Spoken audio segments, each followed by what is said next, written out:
Hello everyone and welcome back to the ShinDNG YouTube channel. With the release of Doom's next, or rather previous chapter just around the corner, I thought why not release a video about my experience with Doom, and specifically Doom Eternal being the main bread and butter of said experience. It's not like anyone else has done a retrospective video essay on this franchise. Well, you're getting the experience of a filthy casual today and you're gonna like it! Before we get to my thoughts on Eternal, we have to start at the beginning when I discovered Doom itself. I'm embarrassed to say this, but my introduction to Doom was the movie.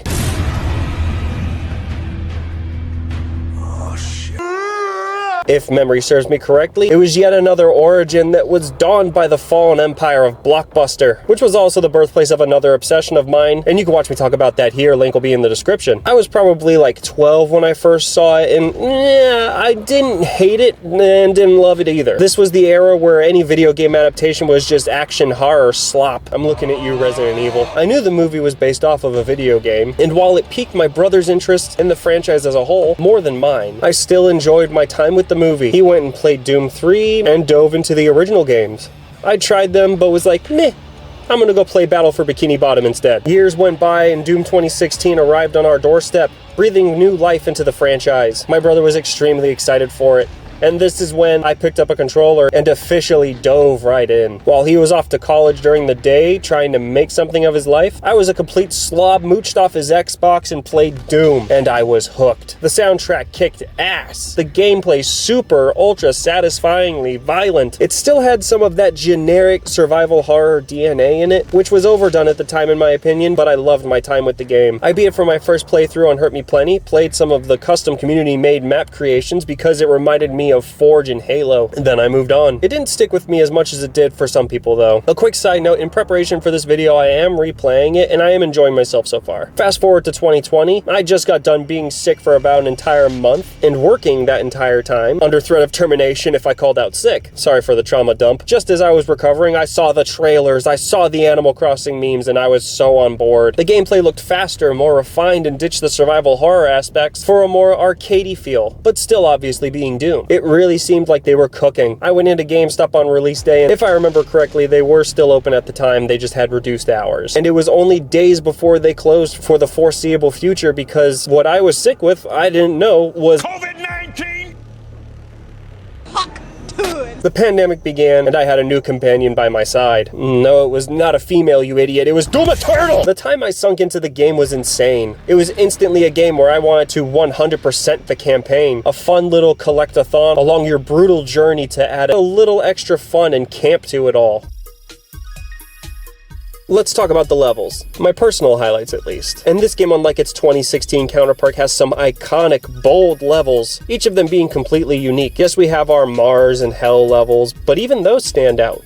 With a huge focus on scale and spectacle. Need to blow a hole in Mars? Do it. Need to get across a vast area of space? Load up into a gun and cannonball your ass over there. A huge standout for me and everyone else was the super gore-ness. Bloody disgusting in the best way. Almost to the point of parody. Maybe I'm just desensitized to this stuff, but I didn't find it disgusting. I thought it was awesome. It felt like an uncompromised vision, and was a ton of fun, blowing that thing up. The last level, the Final Sin, is a favorite of mine as well. Not for the boss fight actually, but for the opening arena. And to explain that, we're gonna segue right into the combat. Oh boy, this is the main course of the game. When you get in the groove, it feels like a well-coordinated dance of brutality. You learn the moveset of the enemies and how to counter it. You learn which guns are the most effective for each given situation. Glory kills are just oh so very satisfying. It's all part of that fun zone mentioned endlessly in the Doom Eternal community. When you're in said fun zone, it's almost like a trance. It's so hard to explain, but you truly lose yourself and you are immersed in the experience. And this is someone who plays on I'm Too Young to Die. Hey, sometimes you just want to go in and kill things. Maybe one day I'll work my way up to a nightmare run though, who knows. Like I said, this is the experience of a filthy casual. But I think it's a testament to the game's design that no matter what difficulty you're on, that fun zone is still there. And yes, I like the Marauder. I think it's a good addition to the game's gallery of demons, and I will die on that hill. Ammo management is also a major part of the combat loop. Flame Belch for armor, Glory Kill for health, and Chainsaw for ammo. All of which for me personally adds to the fun. Need a little extra health? Add some spice with a Flame Belch before you Glory Kill and you'll be better off. And we can't talk about the combat anymore without talking about In this segment, we're going to talk about all those sweet, satisfying guns. Starting with the first one that we spawn with, the combat shotgun. And mainly this gun is all utility for me. In the game's opening hours, I gravitated towards the sticky bomb mod, but by the end of the game I was switching between that and the full auto mode. With a quick sticky bomb to an Arachnotron's cannon, and shred it with full auto. Amazing stuff. The heavy cannon I barely use. The only time I whip it out is to quick scope any weak points. That aspect of the weapon is extremely useful, but I never bother with its primary mode or the micro missiles. My beauty, the plasma rifle. This gun is so much fun to use, bursting your enemies into bits, and the heat builds up to unleash a huge, destructive wave of damage, which is also great for targeting those weak points. Rocket launcher. Auto-lock is a lifesaver when you're in a pinch, or when dealing with the big boys. The super shotty, my love. More than the shotgun itself, I adore the mechanic of the meat hook, especially when it comes to the traversal in the DLC and horde mode. The chain gun, another great oh shit gun to get you out of a bad situation fast. The ballista, another great weak point targeting weapon, and its charge shot deals a ton of damage. Am I forgetting something? Oh yeah, just the BFG. What can I say about the BFG? It's badass. There's also the Unmaker, but if I had to choose what to use those precious ammo resources on, it would be for the GOAT. There's also the Crucible, a one-hit kill with rechargeable pickups that you find around the map, which is amazing just to run around with a demon-slaying lightsaber. And the Sledgehammer deals massive amounts of damage and stuns all the enemies around you. So much fun to use and very easy to recharge, so you can use it quite often. Each of their guns has their own unique purpose and are extremely satisfying to use. Get creative with your weapon swapping to make encounters easier. id Software gives you the tools, but it's up to you to master how to use them, which is a philosophy that I adore. No getting stuck having to level this weapon up to level 100 or you'll never make it. In my previous run, I didn't use any weapon upgrades until about 3/4 of the way through my playthrough. The upgrades are there, but they're not necessary. The gameplay is one thing, but the sound is another beast of its own. And now we get to the sound. The best way I can describe the sound design is crisp. Each gun has its own beautiful, unique sound. The combat shotgun's full auto windup, in particular, is fantastic. Even something as small as the sharp sound of an enemy about to strike, which is your opening to attack them, is great. The demons, the gore, the action, it all beautifully blends together to create a great soundscape for this game. Don't even get me started with the music. I, to this day, still blare the Doom Eternal soundtrack while I'm driving. The music by Mick Gordon and Andrew Holschulte is fantastic, and I'm so over everyone crying about the Mick Gordon drama. It's over. The show goes on. Take the baby. The DLC had some great music, a true standout being the Blood Swamps.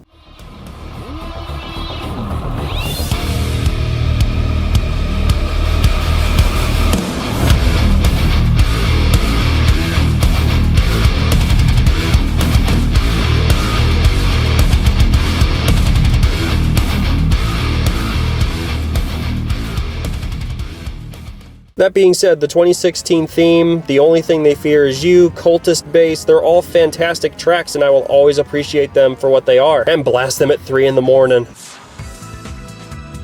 The story was a huge upgrade from 2016, going all out in its cosmic, sci-fi, fantasy, action, thriller story. You went from, what? I'm the Doomslayer? To, oh yeah, I'm the Doomslayer. The fate of everyone and everything is in your hands. Only you can stop the demon invasion of Earth and save your people. Even if past allies become naysayers that it's humanity's time to pay penance. The Slayer's like, hell no. Taking on the forces of hell and angelic beings called the Makers as well. Nothing is off limits from your rage. In the base game, it concludes by turning what was just a face on a wall in Doom 2 to a titanic embodiment of evil, and was a great conclusion, but you could tell it wasn't over yet. The story continues with the controversial Tag 1 and Tag 2. If I'm honest, I quite enjoyed them both. Samuel becomes a maker dude called the Seraphim, and it's up to you to give him a proper spanking once and for all. Andrew Holschulte comes in full force delivering an amazing soundtrack. Tag 2 took inspiration from Endgame, of course. With these visuals, I'm not complaining. It was great and felt like a climactic final battle all-out war. But I can't say the same for the actual boss fight. You fight yourself, which is also God and the devil in one, but he still needs to hide in a mech because he's got that small pee-pee energy. You give him an ass slap after invading hell with the boys, and meh. It was just okay. Not offensively bad, but not as epic as I would have hoped. This is the end of the story. The demons are going to be gone after this, and this is our last fight? Oh well, we got the best line delivery from the Slayer ever. Oh no!